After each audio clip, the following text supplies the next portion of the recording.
All right, guys, what's up? We're back in the shop at AOMC, and we've got it in. It's finally here, the new KTM 890 Adventure. We haven't seen one yet. We've only seen pictures, so this is pretty exciting. Let's go pop the top and see what we got.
Looks sharp. It's the styling is absolutely super similar to the 790, which we expected.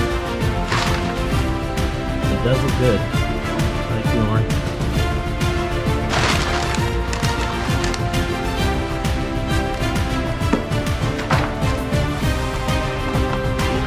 Get out of the crate, get it put together, and we'll get it out in the sunlight and see what it looks like. Alright guys, here we have it, the 2021 KTM 890 Adventure. It definitely looks good. I like how the shroud and the, number plate side piece area is all orange. Everything else is pretty much black.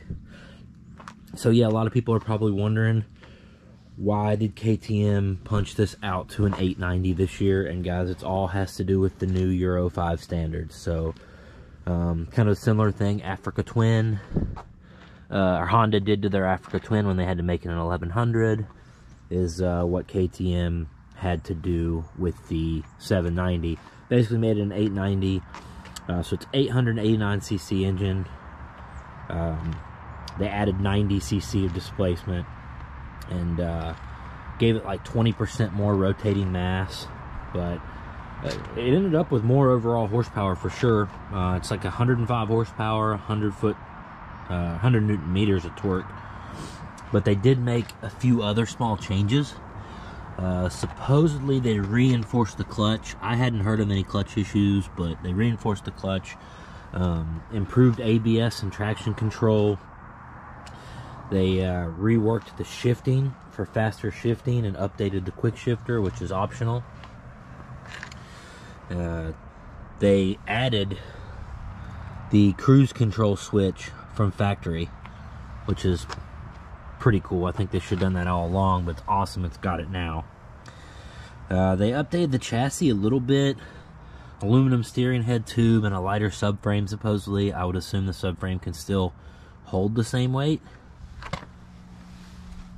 And then the front and rear brakes were reworked. There have been a few minor brake issues with these bikes reported. So they updated all that.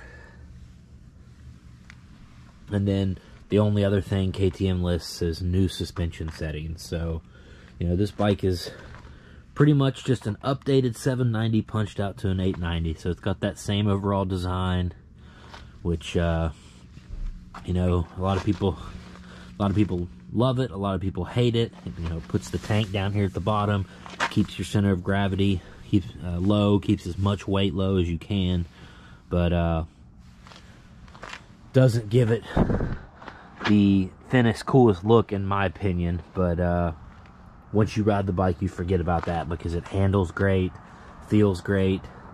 It has not near the top heaviness of some of the other bikes in its class. So definitely cool from an engineering standpoint. But yeah, they also offer a very cool version of this year that's hard to get your hands on, the 890 Adventure R Rally. I think I did a video showing a picture of that, and the way that thing is marked up and all the goodies that's got on it, it's pretty sweet. I doubt we will get one this year, but regardless, I'm sure there'll be a bunch of videos out there on them, so you guys make sure you check them out. Well, yeah, 2021 KTM 890 Adventure. Thanks for watching, guys, and I will see you in the next one.